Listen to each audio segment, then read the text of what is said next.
আসসালামু আলাইকুম দর্শক মন্ডলী, আমি professor doctor S M Irfan, colorectal surgeon. আজকে আমাদের বক্তব্য দেওয়ার কথা ছিল পাইলস নিয়ে, কিন্তু দেশের বর্তমান যে পরিস্থিতি, দেশের একটি বড় অংশ আহ, পানিতে ভাসছে, বন্যা আক্রান্ত, লক্ষ লক্ষ মানুষ পানির নিচে। তাই আমরা বন্যা ব্যাপারে করণীয় সম্পর্কে কিছু কথা আজকে বলবো। আমাদের প্রতিষ্ঠিত ডাক্তার রোকেয়া সুলতানা ফাউন্ডেশন থেকে ইতিমধ্যেই আমরা চট্টগ্রামের ফটিকছড়িতে ত্রাণ কার্যক্রম শুরু করেছি। আমরা জনগণের কাছে বিভিন্ন রকমের সাহায্য সহযোগিতা পাঠানো শুরু করেছি। ইনশাআল্লাহ সেটি চলমান থাকবে। এর বাইরে আশা করা যায় স্বল্প সময়ের মধ্যে বাংলাদেশের বিভিন্ন অংশ থেকে পানি নেমে যাবে। নেমে যাওয়ার পর যেই প্রবলেমটা শুরু হবে, যে সমস্যাটা, সেটি আরো বড় হয়তো, সেটি হচ্ছে বিভিন্ন ধরনের রোগ বালাইয়ের উপক্রম হবে।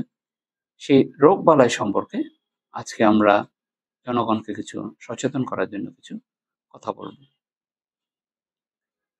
বন্যা পরবর্তী যেসব অসুখ বিসুখ সাধারণত হয়, সেগুলো হচ্ছে কমন, যেগুলা ডায়রিয়া, ডিসেন্ট্রি, ভাইরাল ফিভার বা ভাইরাস জ্বর, সর্দি কাশি, বিভিন্ন ধরনের আঘাতজনিত সমস্যা, ঠান্ডাজনিত সমস্যা, চর্মরোগ, তারপর প্রস্রাবের সমস্যা। তারপর যাদের আগে থেকে নানা রকম রোগ আছে, যেমন যাদের হার্টের সমস্যা আছে, ডায়াবেটিস আছে, অ্যাজমা আছে, তাদের কিন্তু আরো অনেক বেশি সমস্যা তৈরি হয়। এছাড়া বয়স্ক, গর্ভবতী এবং শিশুদের নানা রকম সমস্যা হয় এই সময়। সুতরাং এসব ব্যাপারে চিকিৎসকদের যেমন সহায়তা প্রয়োজন, একই সাথে জনগণেরও অনেক বেশি সচেতন হওয়া প্রয়োজন, ভালো থাকার জন্য, সুস্থ হওয়ার জন্য। এইসব বিষয় নিয়ে আমরা অল্প অল্প কথা বলবো। প্রধানত যে বিষয়টি হয়, যে ডায়রিয়া এবং ডিসেন্ট্রি, যেহেতু এই সময় বিশুদ্ধ পানি এবং বিশুদ্ধ খাবার পাওয়া যায় না, তখন ব্যাপক হারে ডায়রিয়া এবং ডিসেন্ট্রি শুরু হয়। এই ব্যাপারে করণীয় সতর্কতা হচ্ছে, যতটুকু সম্ভব বিশুদ্ধ পানি যদি পাওয়া যায়, অ্যাকচুয়ালি এলাকার সমস্ত পানি সরবরাহ ব্যবস্থা মধ্যে বন্যার পানি ঢোকার কারণে সেখানে আর বিশুদ্ধ পানি থাকে না।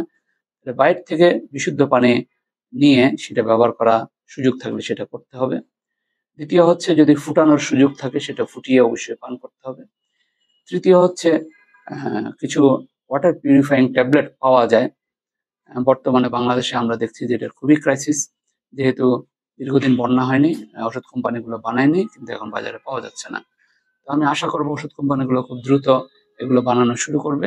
এসব ওয়াটার পিউরিফাইং ট্যাবলেট যদি পাওয়া যায়, সেগুলা ব্যবহার করে খাওয়ার জন্য। এছাড়া খাবারের ব্যাপারে অবশ্যই অবশ্যই ভালো করে সাবান দিয়ে হাত ধুতে হবে, মুখ ধুতে হবে। এই বিষয়গুলো খুব বেশি সচেতন থাকতে হবে। ডায়রিয়া হয়ে গেলে, ডায়রিয়া মানে অ্যাকচুয়ালি পাতলা পায়খানা, যেখানে পানির মতো টয়লেট হবে, সেটাকে আমরা ডায়রিয়া বলি। ডায়রিয়া হলে সবচেয়ে গুরুত্বপূর্ণ বিষয় হচ্ছে খাবার স্যালাইন খাওয়া। খাবার স্যালাইন এখন বাংলাদেশে অ্যাভেলেবল। যেসব ত্রাণ কার্যক্রম চালাচ্ছেন, আমি তাদের অনুরোধ করব সবাই খাবারের সাথে অন্তত অবশ্যই অবশ্যই খাবার স্যালাইন যাতে প্রতিটা প্যাকেটে বা প্রতিটা জায়গায় দেন। যারা ডায়রিয়া হবে বা সামান্য রকমের পেট কামড় বা অ্যাসিডিটির ভাব হবে, তারা যাতে সবসময় খাবার স্যালাইন খান। আর ডিসেন্ট্রি হচ্ছে বিভিন্ন জীবাণু সংক্রান্ত ইনফেকশন। সেখানে মলের কালার চেঞ্জ হয়ে যাবে, সেখানে আমযুক্ত বা রক্ত যাওয়া মিশ্রিত হতে পারে।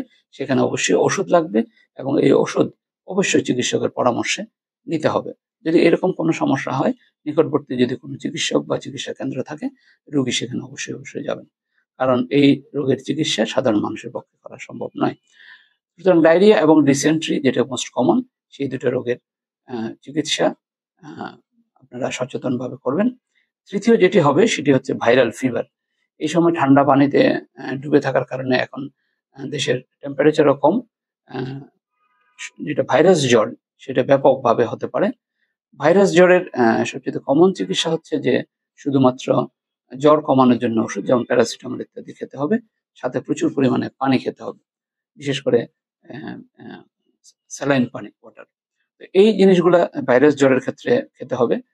সর্দি কাশি যদি হয়, সর্দি কাশি বিভিন্ন ধরনের হতে পারে, সাধারণ সর্দি কাশি অথবা ইনফেক্টিভ সর্দি কাশি।